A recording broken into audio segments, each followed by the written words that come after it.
I just want to lift up your soul, child. Hello, my beautiful people. It's your girl, Dictator Tatiana, coming with the divine karmatic disposition from the 9th dimension heavens. Let's get into this energy to see what healing needs to take place so you can build abundantly in its place. I tell you what you need to hear to heal so you can build abundantly. Heavenly Father is the head of our table, and this message is from Source, the Creator. So we pray that we receive the ears to hear, the eyes to see, the knowledge to know, and the wisdom to understand. As all spirit guides and angels of light come forth to create a shield of protection physically and spiritually, transmuting all darkness into a light source. Let this channeled message be clear, concise, and accurate with the collective energy. Holy Spirit, please bring forth the overall energy and turn our energy so we can intuitively be in sync with the message. Let's get into it. Tap, tap, tap, tap in. Tap in from the east. Tap in from the north. Tap in from the west and tap in from the south. Hit that subscribe button and let the light get illuminating. What is the energy? Read it, and read it well.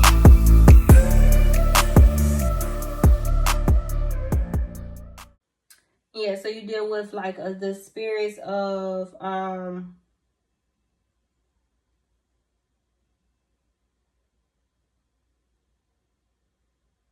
infirmity. Yeah, I was right. Okay. So you deal with a lot of spirits of infirmity.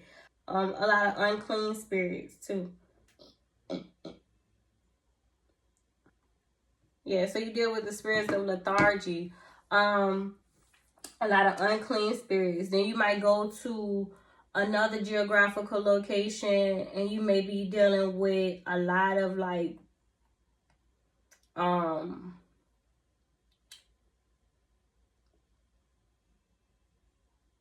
bad luck. I would say most people call it bad luck, and they'll misinterpret it for bad luck.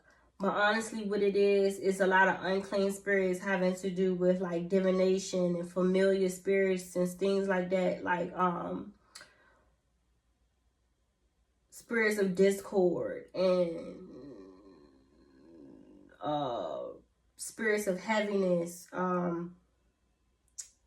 You might go to another geographical location and you might have a hard time. Like you might have like this, like you could be somewhere and it's like your thoughts and everything flow clear. Like you don't have no problem with communication. You don't have no problem with voicing your opinion. You don't have no issues with like properly and effectively being able to communicate. But then you might go to a certain location and it feel like you feel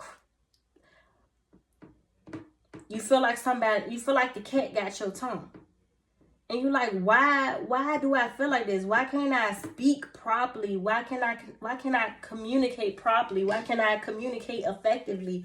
Why can I have clarity in my thoughts and in my ideals and be able to get it all out in a way that is clear to my audience and things of that sort? And it has to deal with the spirit of a spirit of discord, and also like if you have people that are like mute and things like that, that's a spirit. Or people who are deaf and hearing, that's a spirit. And you have to know how to pray over these spirits. And you can't just sometimes pray one time. You have to consistently pray. And you have to be in a right heart posture to be able to pray, because it's not going to be you that's going to loosen that stronghold that's over this individual or over these geographical locations, because we do know that spirits come in groups. Like, it's like a legion. They don't call it a legion of demons for nothing. Like they say, you could have one spirit attached to you. The next thing you know, it's a legion of them. You get rid of it and the legion come back because they're already familiar with your vessel. They're already familiar with being able to settle here. So you allow them to get comfortable. You send them away. Now they come back with 10 of their friends. They done told them about where they can go chill at. So that's why you have to be very vigilant in prayer and understand when you go through certain seasons, it's very imperative for you to up your prayer life, or for you to be able to be in a position of knowing what you need to pray against, right? So as I talk about these 12 tribes, right? You have to understand that he's sending these people to he's sending these 12 sons to different geographical locations, having to do with certain strongholds of the fallen princes that were rulers of these lands, in order to rid these spirits, to disrupt the matriotic system that is within these geographical locations, in order to bring back balance, in order to bring back peace, in order to bring back that Christ-like mindset to the land, in order for it to be able to operate like it's supposed to. And that's why they call it heaven on earth. It was never meant for people to keep, like, people try to feed you this ideology that, when I die, I go to heaven. No. Like, you got to think about it being heaven on earth. Sons of man is meant to live here on earth. We live in what we call like assimilation. So we keep going through these cycles of being able to build our souls up to the ability to be able to meet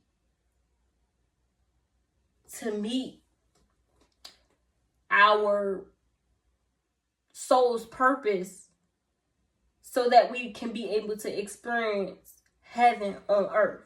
If you get what I'm saying? Like, heaven is supposed to be on earth. It's not supposed to be when you die. It's supposed to be on earth, not when you die.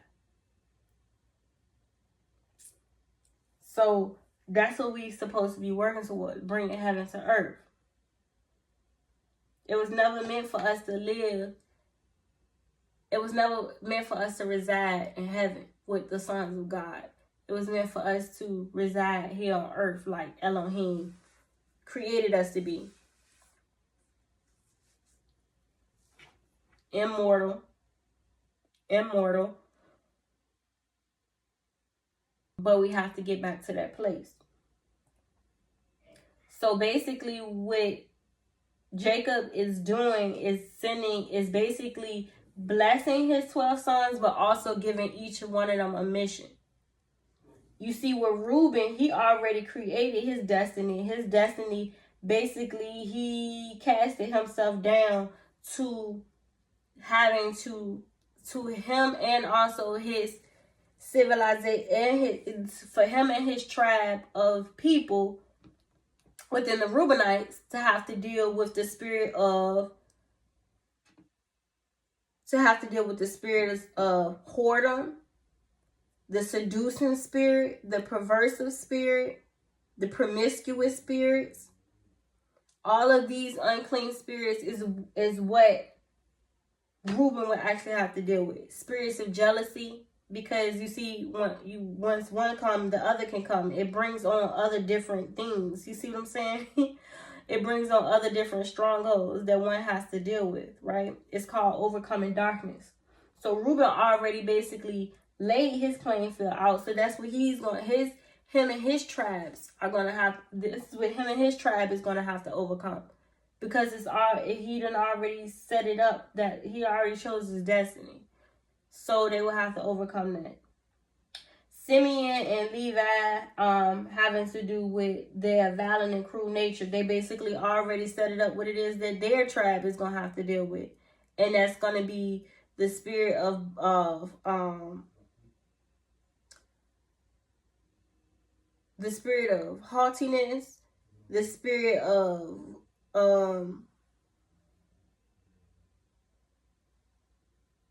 the spirit of discord, the spirits of fear, because they basically putting fear in people. So you got like the spirit of fear, a murderous spirit, like basically that's some of the spirits that they're gonna have to deal with and overcome. Then you got with Judah, he received the birthright, but that still come with its own issues too. It comes with spirits of fear, it comes with spirit of discord and other unclean spirits as well, because of who he is and the position he was given. So yeah, he's still gonna have to deal with some things too. And you got like the spirit of Zebulon. They dealt with spirits of divination and familiar spirits. The Antichrist spirit. They deal with spirits of discord too.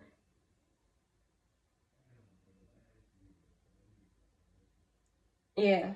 And let's see. Issachar, the Issachar tribe, they was at the wrong place at the wrong time. Basically, they was at the wrong place at the wrong time. They was at the wrong place at the wrong time, and they was thrusted into slavery. And Jacob referred to them as a strong donkey. A strong donkey, which means a jackass, honestly. Jackass, an idiot, a fool. Basically, let's read it. Hold on, let me read something. Issachar is a strong donkey, crouching between the sheepfolds. He saw that a resting place was good and that the land was pleasant. So he bowed his shoulder to bear and became a servant at forced labor. Do you get what I'm saying? Like, you gotta read it and you gotta dissect these words that said in the Bible. So Issachar is a strong donkey, a strong jackass, a strong idiot, a strong fool, like a half-wit, like they ain't got it all there. And why don't they have it all there? Why are they considered a fool? Because crouching between the sheepfolds, not being aware, not being observant, not looking at what was actually taking place, they only saw and quickly observed and thought something was theirs to take, was theirs to settle. They didn't do too much reading into what it is. They didn't do too much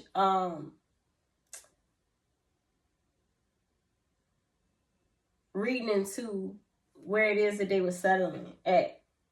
They didn't look into the geographical location enough to really understand their enemies, right? They just saw that the land was pleasant, like, all right, that's being lazy, like, not really doing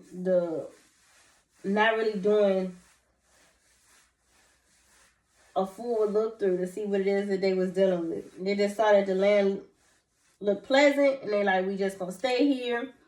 And basically, they became a servant into forced labor. So somebody overtook their tribe. So what would they have to deal with? They're gonna have to deal with spirits of fear, spirits of heaviness, and the spirit of bondage. Not as basically for settling, right? For settling. And we do know what comes with bondage and stuff like that. You also get the spirits of infirmity too, because you not able to take care of yourself like you're supposed to. So you end up having to do with bad health and stuff like that. Then you got who was it? Oh, the Dan.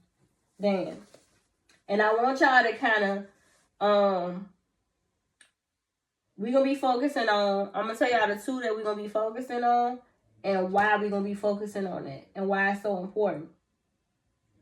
So, Dan is the next one. And Dan is basically the judge of the peoples. They bring karmic justice. They bring upon karmic justice.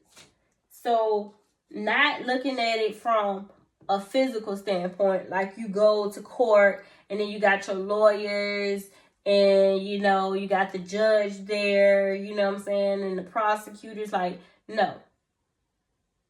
The defendants, like, no. We're not looking at it like that, like our justice system is set up.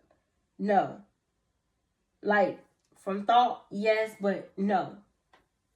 They judge the spirit of people. Like, they also judge crimes too, but this is talking about them judging spiritual, both spiritual, and they also, like, people thought that they just carry on the ability to just carry out justice having to do in the physicality of Mother Gaia. No. They also have the ability not to just carry out justice in the name of the people, in the physicality of Mother Gaia, but they also get to be the judge of the peoples having to do with the spiritual justice system as well. Because you can go to spiritual court too. Just like you got physical court here in the 3D, you also got spiritual court as well from 4D ongoing. From the 4th dimension ongoing, right? But if you're not aware of it, of course you wouldn't know. So, Dan end up getting the ability to be the judges of the people. Then you got Gad.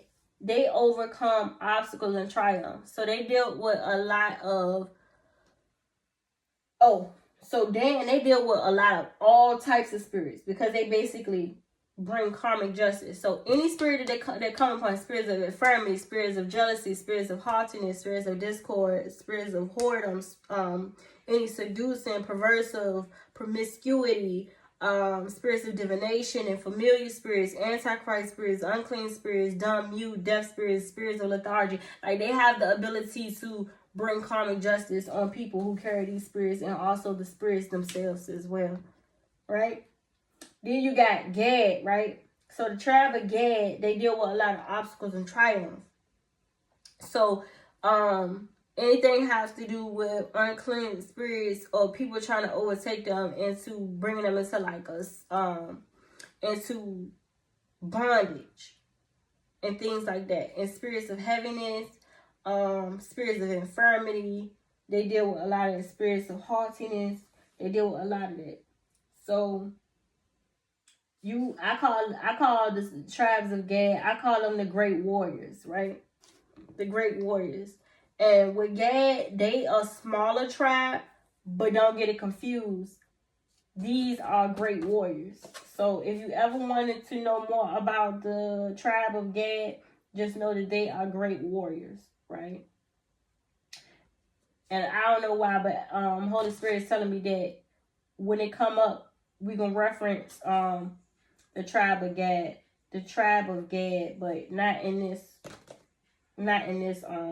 reading right here. Then you got the tribe of Asher. They were gifted with rich food. So they were given a resource. The geographical land in which they were inheriting was filled with rich food. So this was a resource that was given to them.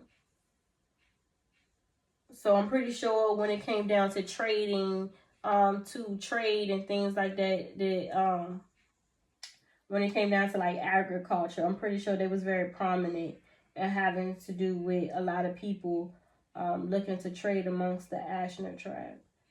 So the Naphtali tribe, basically, they are a tribe of very beautiful individuals. Like they got that type of beauty that people just are astonished with. Like, they look at them, oh my God, they're so beautiful. Oh my God, that's a beautiful person. That's a beautiful group of people. That's who the tribe of Naphtali was. And I'm pretty sure y'all are very familiar with the tribe of Naphtali, having to do with them being very prominent in Egypt with the Egyptians. So you'll hear a lot about the tribe of Naphtali. So a lot of, I'm pretty sure, like, of the pharaohs and things of that sort, a lot of soldiers and things within Egypt fell in love with a lot of the Naphtalians. The tribe of Joseph, very fertile and fruitful, multiply and thrive. Multiply and thrive. The tribe of Joseph was blessed as well, most likely with a lot of resources, which we're going to find out. A lot of resources, agriculture, anything having to do with the trade. I'm pretty sure they was very prominent in being able to be very resourceful and financially abundant in their day and time. The tribe of Benjamin, y'all gonna learn about the tribe of Benjamin, but this is what Jacob had to say about them. The ravenous wolf in the morning devouring the prey, and at evening devouring the spoil. They was greedy and proud. And it says that quality that the Benjamites had, but they failed on the duality of self-test. They was tested in the duality of self, and they failed. The tribe of Benjamin was mentioned. It was a story being told about a man who wife had left him. His wife had left him, and she was I forgot the place, but the wife had left him, and she went back to her native land. She went back to her native land, back with her father and her mother's home. And she left the husband. She was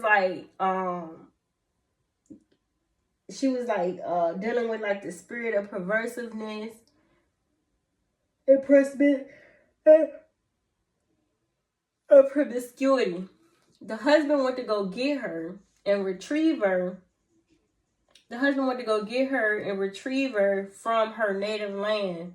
But when he went to go try to retrieve her from her native land, she didn't want to come back. Like, she didn't want to leave. And that's after he did everything. Like, he did everything he could to try to get her to come back, but she wouldn't come back. So he ends up leaving her. Him and his concubine leaves. But when they set out to leave and they went to go travel back home, they came across some trouble in their travels. They settled in this land, which they shouldn't have. They settled in this land, and as he settled in the land, he ended up going to this man's house to stay. He didn't know him. He asked if he could stay. And the man said, yes, this, that, and the third. But he was basically asking him, like, why are you traveling and deciding to rest here? This is the worst place you could have ever chose to rest. And it had something to do with, like, the Benjamites, and it was another tribe. It was the Benjamites and another nation of people. But basically, they was into, like, they had a lot of crazy spirits. There's a lot of spirits of promiscuity, a lot of spirits of perversiveness, spirits of whoredom, and also, like, straight wickedness, honestly. So they wanted to sleep with the man. Like, these are men, but the men wanted to sleep with the men there. I mean, like, these are men, right? And they come to knock on the door of the old man's house, and they like, who do you have staying here? Some. And then the man's like, no, I'll do everything. I'll do anything. Please leave them alone. Don't mess with them. They're just sojourners in the land. They're just passing by. So they was like, no, you need to let them out before we come and basically mess everything up and kill everybody, basically. So you need to let us in. We want to sleep with the man. And he was like, I'm not about to. So the man, he was like, I'm not about to let y'all defile me, but y'all can have my concubine. Yeah, I'm not about to let y'all defile me and sleep with me. I'm a man, and y'all trying to sleep with me, and y'all men.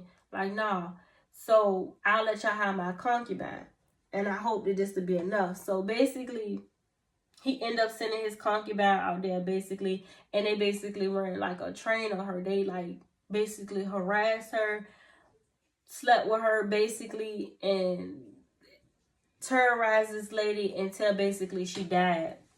The next morning, they terrorized the lady all night, having sex with her, all kinds of stuff. Basically, in the next morning, she ended up making it to the front door of the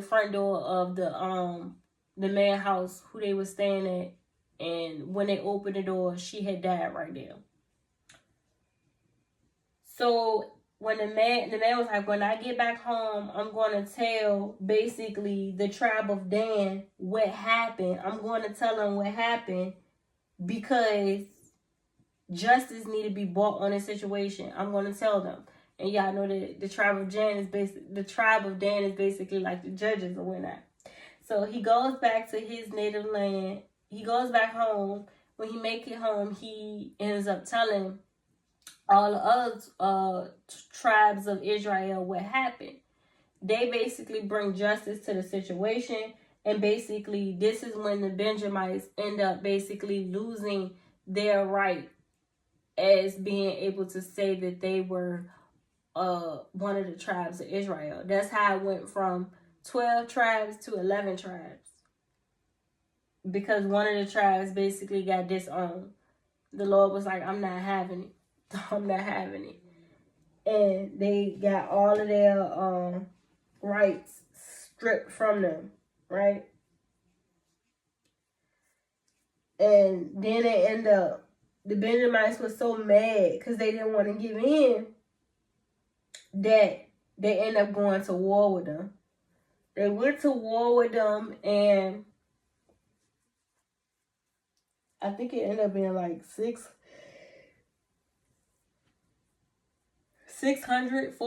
of them like left. 600 or 400 Benjamites left. It started off, I think it was like 25,000 of them or something. I think it was like 25,000 Benjamites. And then after they went to war with the other tribes of Israel, because it was a big group. It was something like that. I'm gonna get y'all the scriptures. Because I'm just going off the top of my head right now. But it was like 25,000 of them, I believe. And after everything had went down, ended up going from 25,000 to like 400. And I think from 400, none of the it had to be like, it was like 400 or something like that. And it, or 40, 400. It was something like that. 400 of them left or 40 of them left. One of them, that's a big difference though. Hold up. It was like in the book of Joshua. Or was it Judges?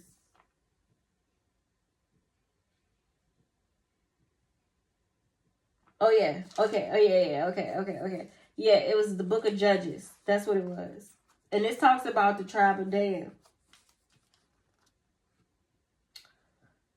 Yeah, Gibeah's crime. Let me read this to y'all so y'all can know what I'm saying. Y'all be like, what in the world they say?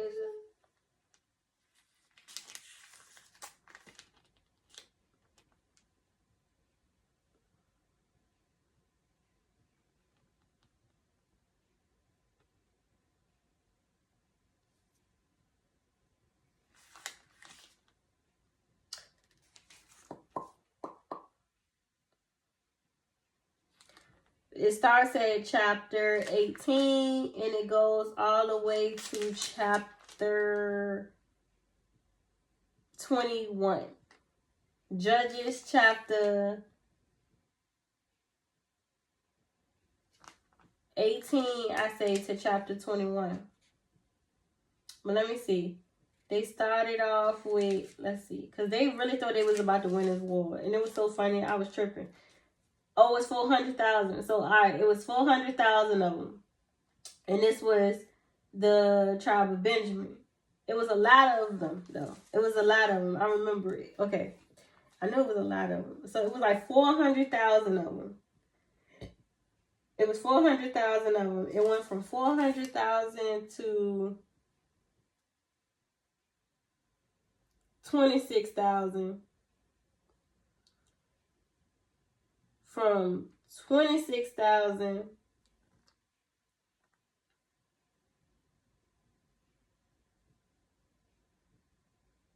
to 600. To 600. That's crazy. That's so crazy. All right. And that's so crazy that we talk about that because,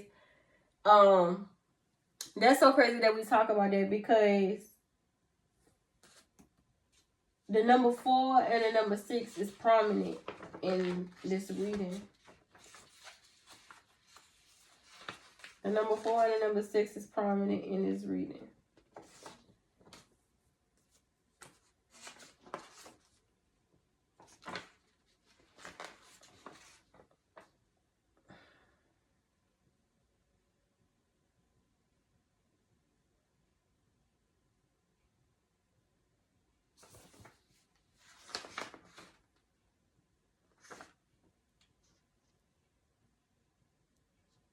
All right.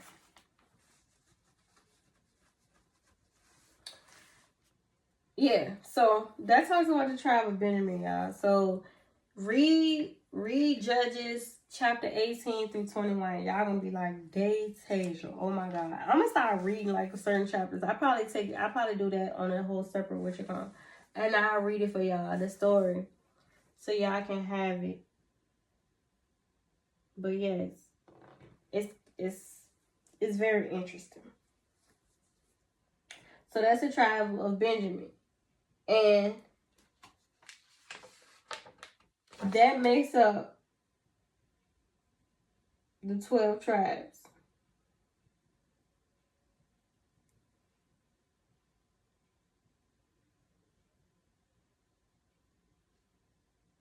Oh, that makes up the 11 tribes. And the last tribe, the 12th tribe, was the tribe of Joshua. And y'all gonna understand a little bit more about that. So, the 12 tribes of Israel.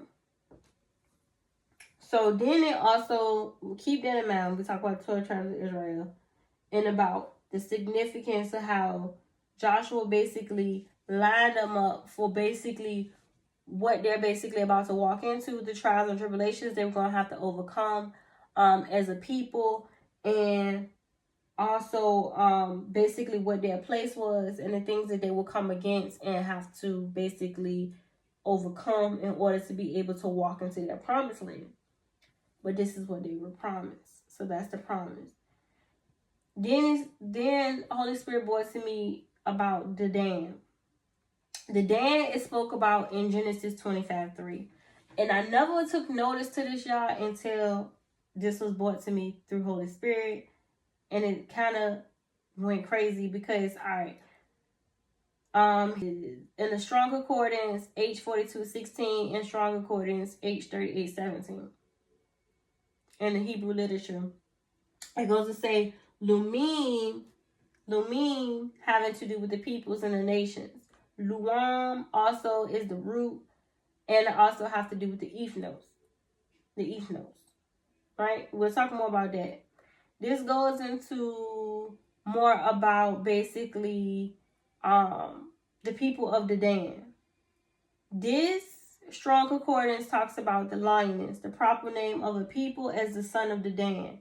The sons of the Dan, I'm going to talk to you guys about, and you're going to be so blown. And it has to do with Genesis 25:3. So remember Genesis 25:3, reference that, but then also go back to Genesis chapter 24, it talks about Isaac and Rebekah, and how Rebekah was an Armenian. Armenian meaning Armenian of Pudan, and she was the daughter of Bethuel. Bethuel is the son of Nahor. If you don't know who Nahor is basically Abraham's brother. Nahor. Go back, what's chapter? Genesis, wait, 9? 9? Genesis 9? Hold on, y'all.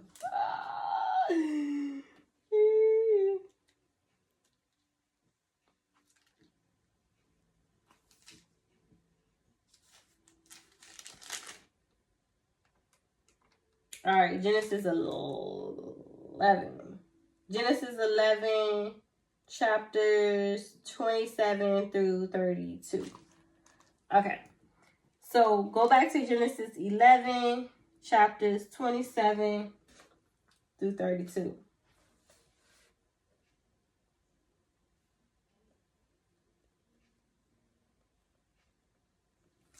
And it's going to tell you about who Nahor was. As I told y'all, it was Abraham's brother. And y'all do know that they was a part of the Chaldeans. So now you kind of get a insight into who these group of people were, right? All right. And y'all do know the Chaldeans is also, as the biblical scriptures go on, you tie the Chaldeans into the Babylonians, which you would find out later in the text as you read the Bible. It goes back to the Chaldeans, and it talks about the Babylonians. Babylonians is the Chaldeans, so you'll learn about that too. And that ties in, I believe, to Nebuchadnezzar. I believe so, and having to do, it ties in with Nebuchadnezzar and having to do with in the book of Daniel. So y'all see how this all coming together. Okay, so this all tying in together, and it goes back to the book of Daniel. And remember, we going into a season of fasting, right? I'm gonna break it down. I said I gotta break it down for y'all. All right, so remember that. So Nahor is a part of the Chaldeans. Who is Nahor? Is Abraham's brother. When Abraham left his hometown, only person that stayed was his brother Nahor. Remember, Abraham's brother and his nephew came with him, and his other brother had passed away, and his brother's daughter, his brother who passed away, his daughter married the uncle Nahor. So the Chaldeans and in the land of ends up becoming the Babylonians, which you will learn having to do in connection with Nebuchadnezzar and connection with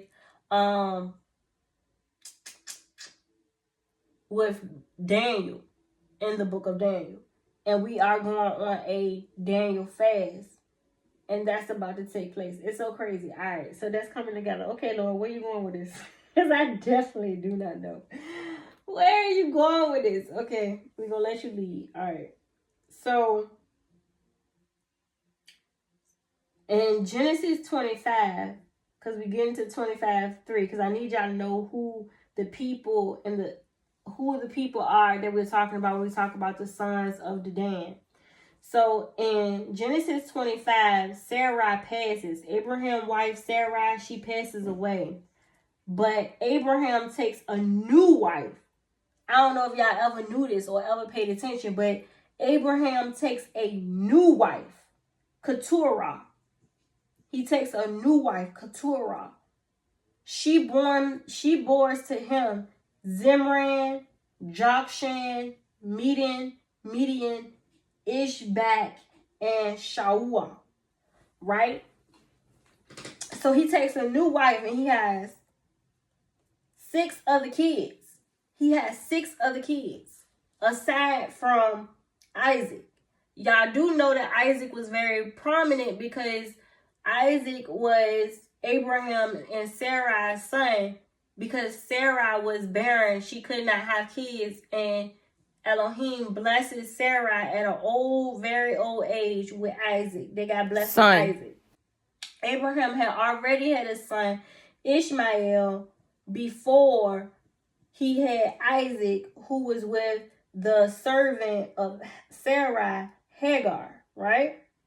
Okay, but this is after Sarai passes. Abraham takes a new wife, Keturah, who borns to him Zimran, Jokshan, Median, Ishbak, and Shua. This is in Genesis 25.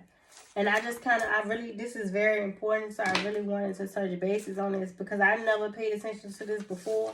And this actually changed the game for everything for me and certain things that I overlooked in the Bible. So it says in Genesis 25, Abraham took another wife whose name was Keturah. She bore him Zimran, Jokshan, Median, Ishbak, and Shua. Jokshan fathered Sheba and Dedan. Jokshan fathered Sheba and Dedan. Sheba is Queen Sheba. If you don't know who Queen Sheba is the one who brings all of this gold and silver to King Solomon during his reign as king after King David passes away, and Solomon basically succeeds King David. Queen Sheba is Abraham's granddaughter, and Solomon is Abraham's granddaughter. Do y'all get what I'm saying? Queen Sheba is Abraham's granddaughter. Jokshan is her father. Queen Sheba is Abraham's granddaughter. So they are Phoenicians. Also, if you look up Phoenicians, they deal with you would call them Arabians, right? This gives you an idea of the geographical location. I don't look at because we when you begin to study history, you begin to study certain things about history. When they talk about groups of people, I don't look at their skin color no more. It's not so much as about their skin color. It has to do with the geographical location. For some reason, we tend to reference the geographical location of people in past history having to do with skin color, and that's not the case. We're looking at just the geographical location. So Queen Sheba and Dedan are Phoenicians, and they are of the Arabic culture. So most people say they're Arabians, but they come from the geographical location of Arabia. And she discusses and converses the wisdom. She discusses and converses about the wisdom of Solomon when she travels, right? And it talks about in one of the Psalms, I forgot, it was Psalm, which one? I gotta find it, but it was Psalm. It's a Psalm. I think it's Psalm 61 or something like that, where Queen Sheba is referenced a lot in Psalm. We do know that King David made a lot of the Psalms that we read. So King David was already aware of who Queen Sheba and Dedan was. But they're not talked about as much because let's read more. It says, Jokshan fathered Sheba and Dedan. The sons of Dedan were Asherim, Letushim, and Lumim. The sons of Median were Aphath, Epher, Hanok, Abida, and Eldah. All these were the children of Keturah. Abraham gave all he had to Isaac, but to the sons of his concubines, Abraham gave gifts. And while he was still living, he sent them away from his son Isaac eastward to the east country. Eastward to the east country. So this is how they landed where they were. They got sent away. Because because Elohim walked with Isaac. Not to say that he didn't show favor upon his other children, but he did not walk with them like he walked with Isaac, Jacob, and the Israelites. Right? One promise is separate from the other because the covenant was made with who? With Abraham and Sarai. Not with Abraham and Keturah. Right? So now we get to understand that not everybody are made equal. It's not true. Not everyone is made equal. We all have different forms of favor. But some of us, our favor is tied to the promise. Meaning that, y'all see how we just talked about within the 12 tribes, there was a promise. But in order for them to be able to see this promise come to fruition, they had to do X, Y, and Z. And they had to uproot all of the strongholds and spiritual